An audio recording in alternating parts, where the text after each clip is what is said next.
Halo sobatku, selamat datang di channel Sobat Movie. Tempatnya review film paling asik dan menarik buat sobatku semua.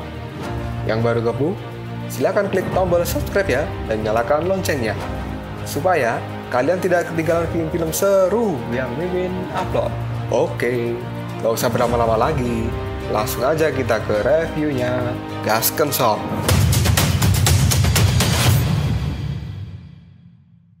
Hey, oke, sobatku terkeren, terkecil, terbaik, tersemuanya. Kita masih bersama Sobat Movie, channel alur cerita terasik sepanjang masa.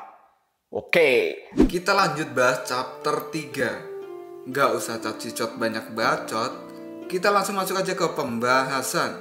Di sebuah pegunungan di dunia manusia, kini Yuto terlihat berlarian dengan para monster penghuni gunung itu. Yuto pun terlihat sangat senang bermain dengan para monster itu. Tempat ini biasanya digunakan Yuto untuk mencari inspirasi dan menulis sebuah buku. Dan kini Yuto pun menuliskan apa yang dia lihat di tempat ini. Di dalam bukunya dia menulis bahwa sekarang para monster telah banyak berubah dengan tambahan peri-peri kecil yang sangat lucu ini.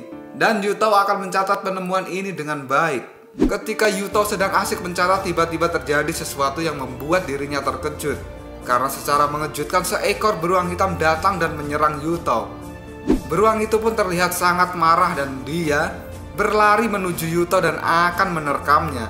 Yuto yang merasa ketakutan dengan serangan beruang ini, dia pun langsung berlari dengan sangat cepat, diikuti dengan para monster yang tadi dia ajak bermain. Karena beruang ini mengamuk dan mengobrak-abrik tempat itu. Di dalam larinya kini Yuto berkata dalam hati, "Dari mana beruang hitam ini?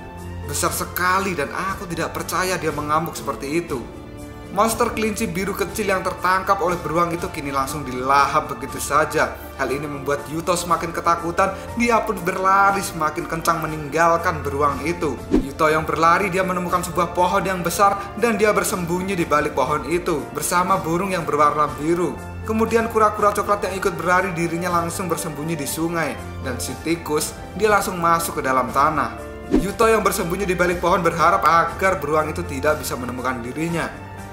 Dan tiba-tiba saja bulu burung yang mengikuti yang tadi terjatuh di kepala Yuto. Yuto pun langsung menengok ke atas dan dirinya kini dibuat terkejut. Karena tiba-tiba saja pohon tempat Yuto bersembunyi kini menjadi hidup dan memakan burung itu. Pohon itu pun kini berubah menjadi monster yang mengerikan. Yuto pun langsung berlari meninggalkan pohon tempat ia bersembunyi. Sambil berlari, Yuto pun berteriak, "Kenapa pohon besar itu hidup dan memakan burung? Bagaimana ini bisa terjadi?" Yuto yang ketakutan, dirinya kini berlari ke arah sungai. Kemudian kura-kura yang bersembunyi di sungai, dia langsung melompat ke udara. Dan ternyata kura-kura ini sedang menghindari amukan monster air. Karena tiba-tiba saja air di sungai ini menjadi hidup dan langsung memakan si kura-kura. Hal ini membuat Yuto semakin tidak tenang. Dirinya langsung berteriak, "Apa yang terjadi? Apakah dunia ini sedang bercanda?" kata Yuto. Air itu pun kemudian berubah menjadi seekor naga dan dia akan melahap Yuto. Yuto pun langsung menghindar dan berlari sejauh mungkin dari air itu. Yuto kini merasa heran karena tidak hanya pohon yang hidup, tetapi air pun juga hidup. Dan mereka menjadi monster-monster yang memangsa monster-monster lain. Kini Yuto mulai menganalisa sesuatu karena monster naga itu telah berevolusi menjadi air dan menggunakan bentuk air sebagai warna dari dirinya. Perubahan yang menakjubkan ini adalah sebuah masalah baru yang begitu serius di dunia, kata Yuto. Yuto yang masih panik, dirinya langsung melirik ke arah beruang yang tadi mengejar dirinya. Karena tiba-tiba saja beruang itu berhenti dan tidak mengejar Yuto lagi. Beruang yang berhenti kini mengatakan, "Aku telah kenyang, jadi aku tidak bisa berlari lagi untuk mengejarmu." Beruang itu tampak terlihat sangat aneh. Dan kini dari dada beruang itu terlihat terbuka. Dan kemudian muncullah monster berwarna biru bermata satu dari tubuh beruang itu. Yuto pun terkejut karena dia berpikir bahwa beruang itu adalah makhluk yang aneh. Tapi tidak disangka-sangka, ternyata beruang itu dikendalikan oleh tikus berwarna biru, dan itu adalah iblis jahat yang tersembunyi di balik tubuh sang beruang. Tikus itulah yang mengendalikan tubuh si beruang untuk mengamuk dan mengejar Yuto. Tikus itu pun langsung keluar dari tubuh si beruang dan akan menyerang Yuto. Yuto yang ketakutan, dirinya langsung menghindar dan berlari secepat mungkin. Lalu Yuto pun terbang ke langit. Dan kini dari atas tebing, Yuto mencatat semua kejadian yang dia alami hari ini. Karena menurutnya, kejadian hari ini begitu aneh dan janggal. Semua monster mengalami perubahan yang tidak normal. Dan monster-monster yang berubah itu sebelumnya tidak pernah muncul di daerah ini. Yuto pun menuliskan di dalam bukunya dan dia akan membuat laporan pada Dewa Rulai. Setelah menyelesaikan tulisannya, dia pun kembali ke istana surga.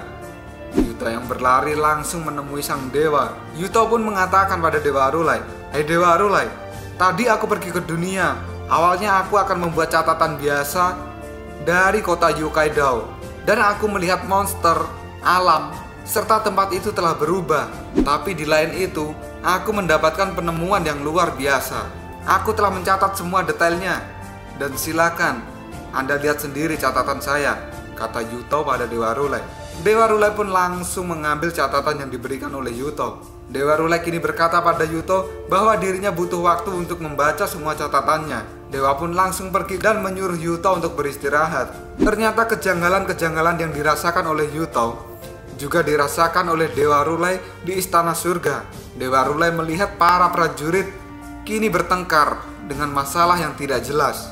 Prajurit itu pun saling memukul satu sama lain di hadapan Dewa Rulai. Mereka pun juga berkelahi dan tidak ada yang bisa mengendalikannya.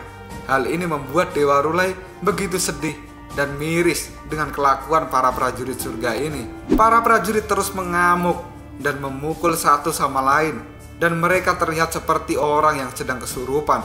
Dan Dewa Rulai pun merasakan hal itu. Sang dewa yang masih melihat para prajurit bertengkar, dia pun berkata dalam hatinya, "Prajurit surgawi ini, mereka terkenal sangat disiplin. Tapi bagaimana hal ini bisa terjadi pada mereka?" Mata dari prajurit surga ini warnanya kini berubah menjadi merah dengan tatapan yang penuh dengan kemarahan. Mereka benar-benar seperti orang yang kerasukan. Dewa Rulai yang terdiam kini dirinya menganalisa. Mereka sangat mengerikan, mereka brutal, seolah kehilangan akal sehat dan tidak mampu mengendalikan dirinya sendiri, kata Dewa Rulai dalam hatinya. Kini Dewa Rulai mulai bergerak karena dia tidak bisa membiarkan para prajurit ini untuk saling membunuh. Sebelum Dewa Rulai mencapai para prajurit itu, tiba-tiba sebuah tongkat panjang menghantam para prajurit surga. Dan ternyata tongkat itu adalah gagang dari tombak milik Dewa Mata Tiga. Dewa Mata Tiga pun kini hadir untuk melerai para prajurit yang sedang bertengkar. Di saat Dewa Arlang mendekati Dewa Rulai, kemudian ada seseorang yang berkata, "Dewa, Anda tidak terlihat selama beberapa hari ini, dan akhirnya sekarang Anda muncul. Pada saat itu, ketika klan naga datang, Anda berada di tempat itu. Apakah hal itu membuatmu khawatir, Dewa?" Dan ternyata yang berkata begitu adalah Dewa Sasin kepada Dewa Rulai. Kemudian Dewa Rulai menjawabnya, "Kebetulan diriku hanyalah lewat saja. Apakah ada yang bisa kubantu?" kata Dewa Rulai pada Dewa Sasin. Dewa Sasin pun langsung menjawab, "Hanya prajurit surga yang mabuk saja dan membuat masalah. Itu adalah masalah sepele. Anda tidak perlu khawatir tentang hal itu, Dewa Rulai," kata Dewa Sasin. Dewa Rulai pun dengan santainya menjawab, "Hehe, tenang saja. Aku hanya mengambil tindakan untuk hal-hal kecil kok, bukan masalah besar." Dan Dewa Sasin kini berkata pada Dewa Rulai, karena ketiga dewa menyerahkan kekuatan untuk mengurus surga kepada Dewa Sasin, maka Dewa Sasin berjanji untuk sementara mengurusnya dengan baik. Dewa Sasin tidak peduli seberapa besar atau kecil masalah itu, Dewa Sasin akan melakukan hal yang terbaik untuk istana surga. Dan Dewa Rulai pun kini tersenyum. Dewa Rulai kini berpamitan pada Dewa Sasin dan Dewa Arlang untuk pergi ke kamarnya, karena dia akan kembali beristirahat. Dewa Rulai juga berpesan pada Dewa Sasin bahwa beberapa hari ini dia tidak melihat Raja Surga yang lain. Maka dari itu, dalam beberapa hari ke depan, Dewa Rulai akan bertemu dengan para Raja Surga yang lain. Dewa Sasin pun hanya terdiam. Dan kini di kamar Dewa Rulai, dia masih saja tampak khawatir sejak kemunculan api langit itu. Dewa Rulai selalu terbayang-bayang dengan hujan api itu. Ditambah lagi kemunculan hujan itu telah diramalkan dan dituliskan di dalam buku kuno bahwa itu adalah sebuah pertanda akan datangnya bencana yang besar.